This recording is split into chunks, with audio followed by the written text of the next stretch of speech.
Hello friends. आज का dictation आनंद मासिक पत्रिका अंक 11 से लिया गया है, जो कि 3 स्पीड 80 शब्द प्रति मिनट, 90 शब्द प्रति मिनट, 100 शब्द प्रति मिनट की गति से डाला जाएगा। इसके अलावा आपको टेलीग्राम की लिंक नीचे डिस्क्रिप्शन बॉक्स में मिल जाएगी। इसके अलावा आपको अनेक प्रकार की प्लेलिस्ट की लिंक भी नीचे डिस्क्रिप्शन बॉक्स में मिल जाएगी, जैसे कि रामधारी गुप्ता खंड 1, रामधारी गुप्ता खंड 2, newspaper dictations, 10 minute non stop dictations, free practice batch dictation, previous year में एग्ज़ाम में बोले गए डिक्टेशन, साथ ही कठिन शब्दों की आउटलाइन वाले शॉर्ट्स भी मिल जाएंगे। और अगर आपको हमारा यह प्रयास पसंद आता है तो वीडियो को लाइक ज़रूर करें, इससे हमारा मनोबल बढ़ता है। तो ज़्यादा समय ना लेते हुए डिक्टेशन स्टार्ट करते हैं 5 सेकंड के बाद।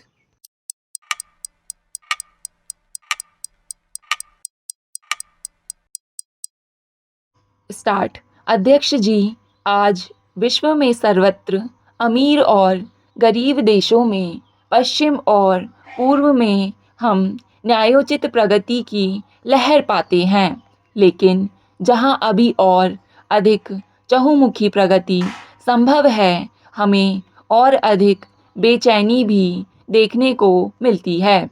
इस बेचैनी को दूर करना है, जिससे हम राष्ट्र को और आगे ले जा सकें। उसके लिए स्वाधीनता और सामंजस्य के नए क्षितिज उद्घाटित कर सकें।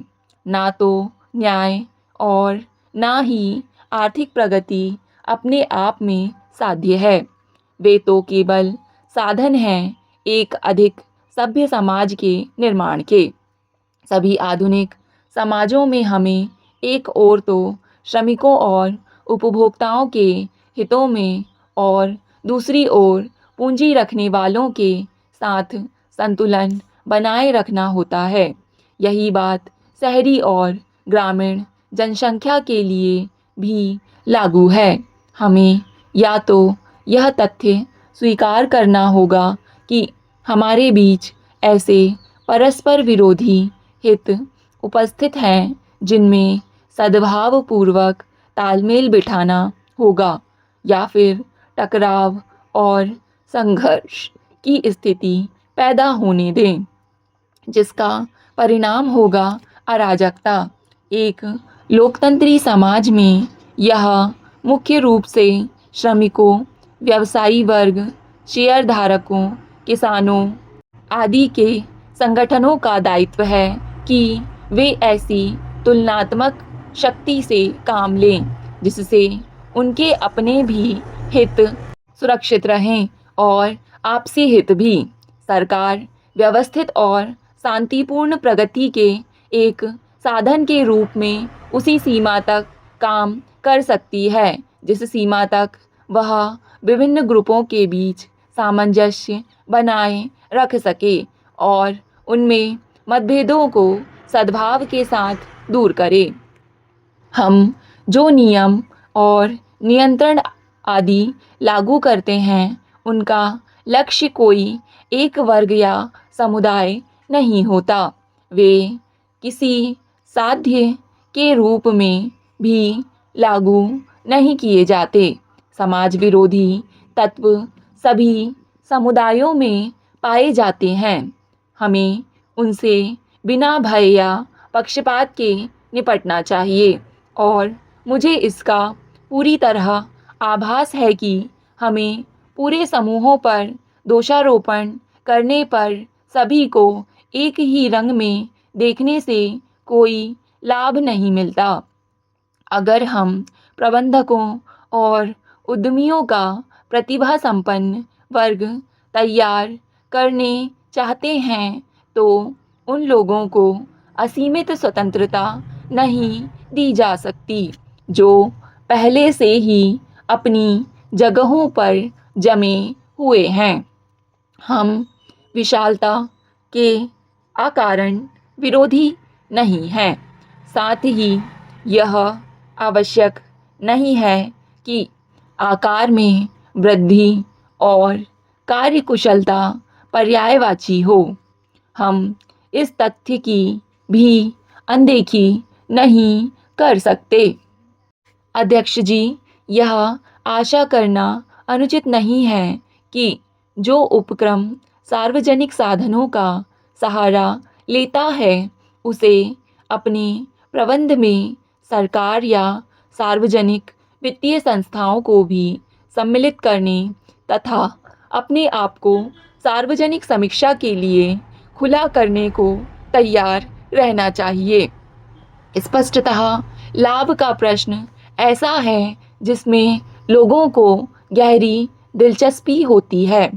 इस पर किसी को भी ऐतराज़ नहीं हो सकता कि प्रत्येक औद्योगिक उपक्रम लाभ कमाने की आवश्यकता और औचित्य पर बल दे, लेकिन यह लाभ केवल उपभोक्ताओं से निर्बाध रूप से मनमाने दाम प्राप्त कर सकने की क्षमता पर नहीं, बल्कि कार्यकुशलता पर आधारित होना चाहिए। यह हमारे देश के लिए और भी आवश्यक है, जहां विदेशी मुद्रा की कठिनाई के कारण हम घरेलू उद्योग को आयात के साथ पूरा मुकाबला करने के लिए नहीं छोड़ सकते। जब कभी भी आयात की अनुमति दी जाती है तब ही हम घरेलू उत्पादन के हितों की दृष्टि से आयातित वस्तुओं पर भारी शुल्क लगाते हैं। इस प्रकार संरक्षण संबंधी भार सामान्य उपभोक्ता को झेलना पड़ता है। उसे यह आशा करने का अधिकार है कि यह भार अनुचित ना हो और समय के साथ साथ वह समाप्त होता जाए। इसलिए हमें समय समय पर आवश्यक चीज़ों के लिए मूल्य नियंत्रण का सहारा लेना होता है, जो समाज उत्पादन के एक विविधतापूर्ण ढांचे को उपलब्ध कर चुका है और जिसे लगातार विदेशी मुद्रा संबंधी कठिनाइयाँ झेलनी नहीं पड़ती। उसे ऐसे नियंत्रणों की आवश्यकता कदाचित नहीं होगी, क्योंकि वह आयातित वस्तुओं को उपभोक्ताओं के लिए समुचित मूल्य बनाए रखने की अनुमति दे सकता है। परंतु उक्त स्वतंत्रता न मिलने तक यह सोचना व्यर्थ होगा कि मूल्य नियंत्रण या अन्य नियंत्रक उपायों को हटाया जा सकता है। आधुनिक उद्योगों को देश के अंदर और बाहर होड़ के बीच अपने लाभों को उचित ठहराने के लिए किसी तरह की होशियारी से काम ना लेकर अपने उत्पादनों की उत्कृष्टता को प्रमाणित करना होता है। इसलिए ऐसे उद्योगों में मुट्ठी भर लोगों द्वारा बिक्री एजेंसियों का प्रबंध एजेंसियों जैसे विशेष उपायों से लाभ कमाने का कोई औचित्य नहीं होता।